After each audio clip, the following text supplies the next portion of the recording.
Well, the first phase of the game is called Divine Pillar Phases. During these phases, you will choose one card to give you a strong direction of your turn, a big strategy. Take a card, have a look on the card. Well, here on a card you have the text box here for you. It's during your action phases you will gain the bonuses here, and here it's for other players who will earn something from each card. The number in the center of the card is very important because it will give the turn order during the action phase. So you can choose if you want for the action, but 2 for the order. Now you know this, how to choose a card. Here on the board you have the greatness track. The greatness track represents the aura of each god, and during the setup we'll begin with Zeus, followed by Poseidon, Athena and Hades. Well, during the Divine Pillar phase, Zeus is the first to choose. Well, he will choose this card for his strategy.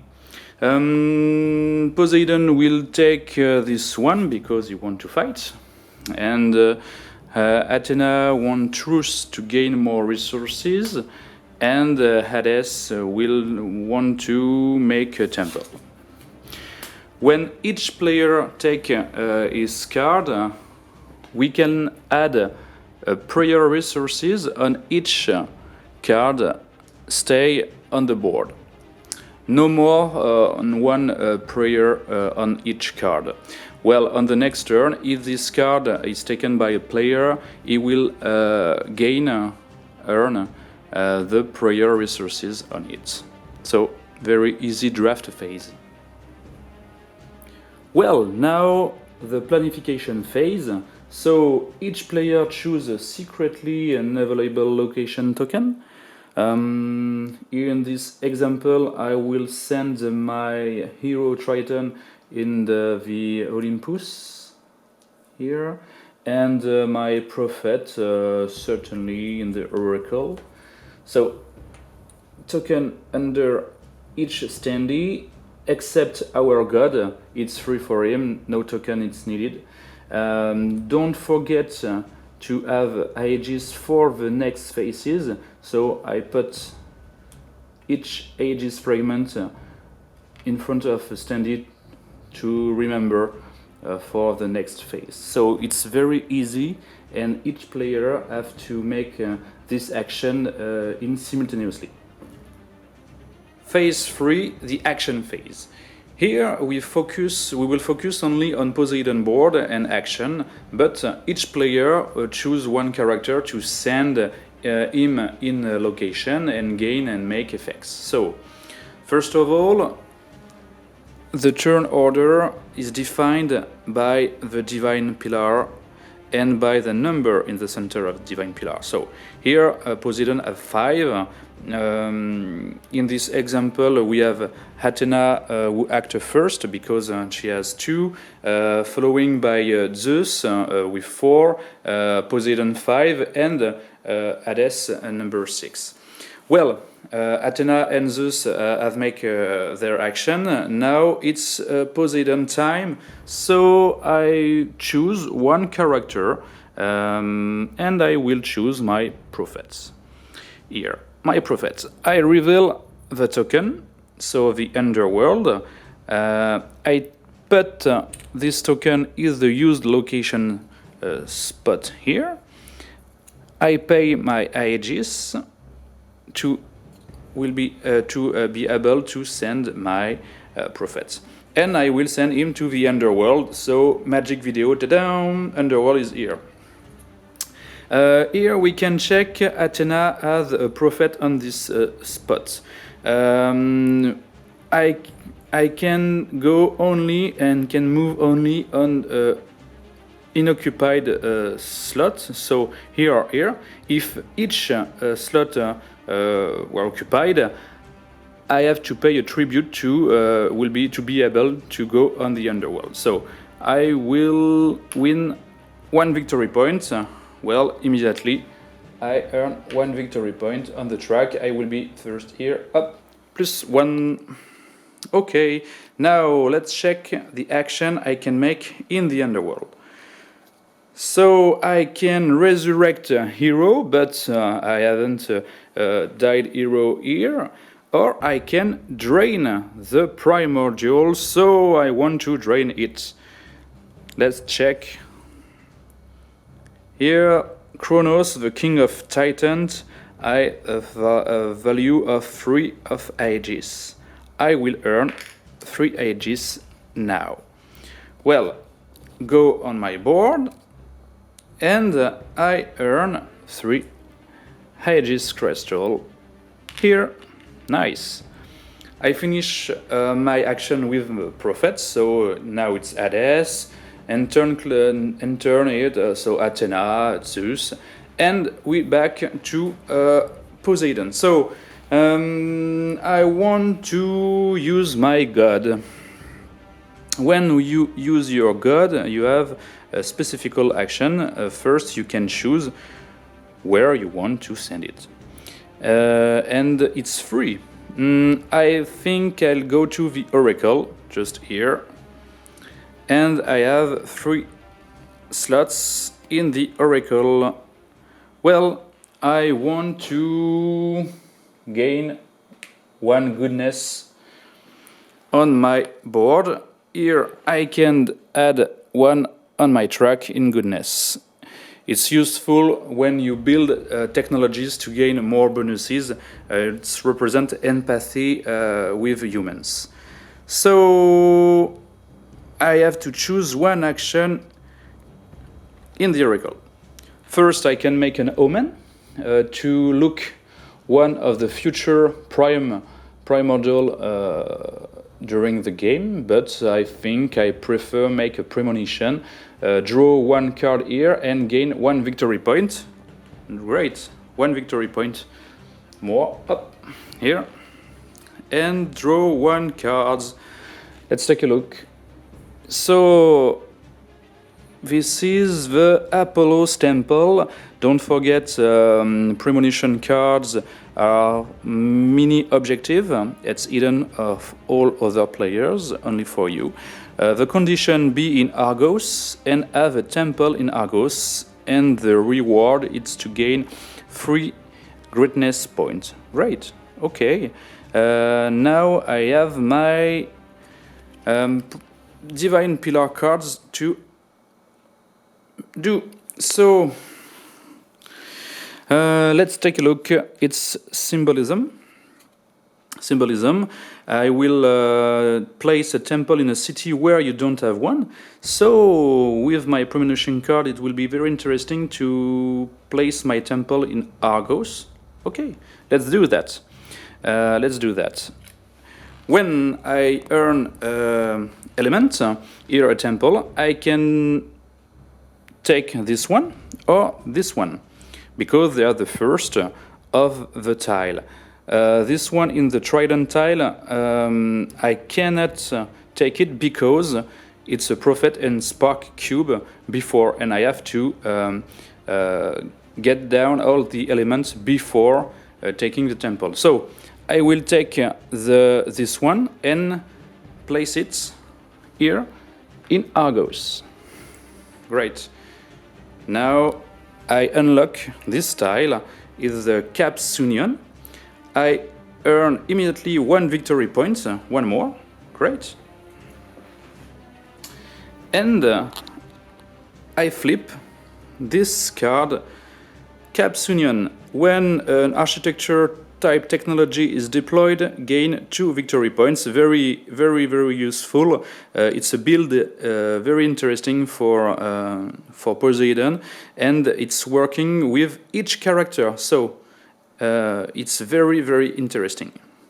I put it here to remember I have unlocked this enhancement. Well,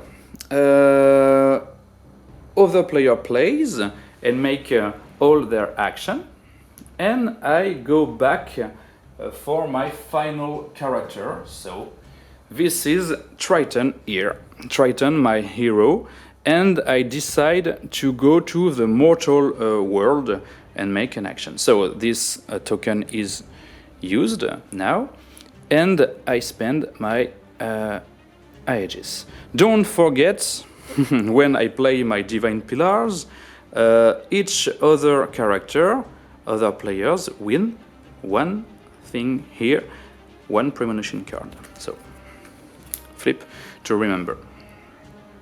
Well, now Triton, I go to up here in Argos city.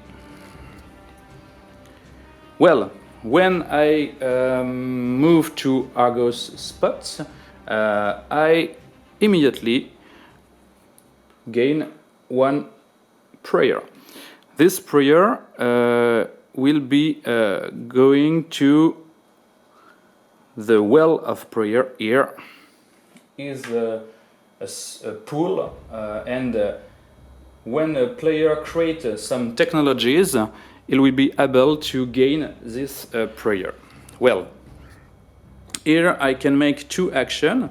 The first is to influence and gain all the elements of the city, and the second is to deploy one technology. But I want to influence and win immediately 2 goodness points, so it's off screen, and I can earn 3 believers or 1 blueprint.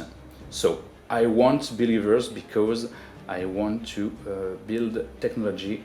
So I earn 3 believers here, 3 believers, but I have a temple, and each temple give bonuses.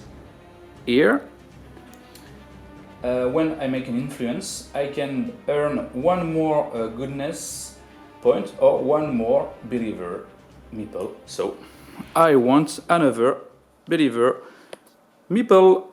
Well, 4, hop, great.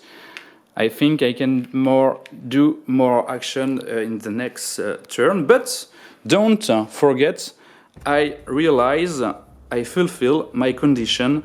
Here are the Apollo's temple. I reveal my card.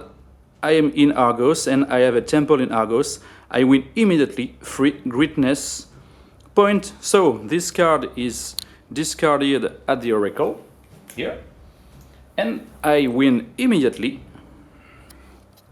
on the greatness track 3 points. So I switch with Poseidon, with Zeus, and I have 2 more spaces to go on, so I win 2 victory points.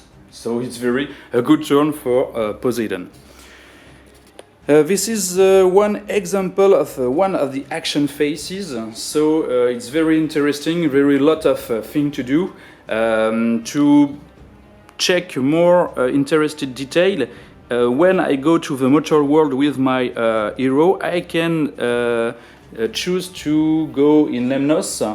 Zeus is here, and if I want to go to Lemnos, I have to make a fight with Poseidon. So I hope you enjoy it, and let's go to the last phase. Phase 4, end of the age phase. So this is a cleanup phase. To easily remember that, I can take the head card here, and we are following all the effects here and perform this order of the following actions. First of all, each player retrieves his characters which are still alive. Well, I have Poseidon here, so go back, Triton here, and my prophet. Great. Other character make the same, other player makes the same. Nice. This is the first thing to do. Next, players put back the Divine Pillar, so each card go back to the Divine Pillar pool here. replace, nice. After the technology in the factory at the forge, move one space. Take a look at the forge here. We have two tracks, the workshop track and the factory track. Well, only the factory work and Hephaestus work, and each technology advance one space. If one technologies go out, imagine is the case in this. I take it and put on my player board. So it's not the case here in this example. After, move the quests. Well, on the Moir board, we have to move the quest. Last quest is discarded. Move next quest and reveal next one. Okay. If some quests aren't here, so imagine this one will be make up like that. If this is the end of the age, return it, place it here, and 2 new quests. So, very easy. After the location token move, well, the unused location go back here, and the used location during the turn go here. So, and finally, we'll check if a primordial arrives. Take a look at the age marker here. Well, we are on turn 2. On turn 2 we have the alpha symbol. We will reveal a new prime. In the oracle, I take the card number 2 here and I reveal it. Okay, this is Uranus, god of sky and spirits. He has a wrath effect, and each player, each concerned player, will be affected by this wrath. If a player make an omen during the turn before, he can be immune to the wrath effect. So here, Poseidon take it. Each concerned player choose and defeats one of their hero. He goes to the underworld. So it's not very fair. I choose one hero. I have only Triton, and Triton go to the underworld defeated. Not nice. And after, we have an effect for all players, even if you are immune. Each player discard card from their hand up to a number of 5, so I have no card in hand, so no problem. After that, Uranus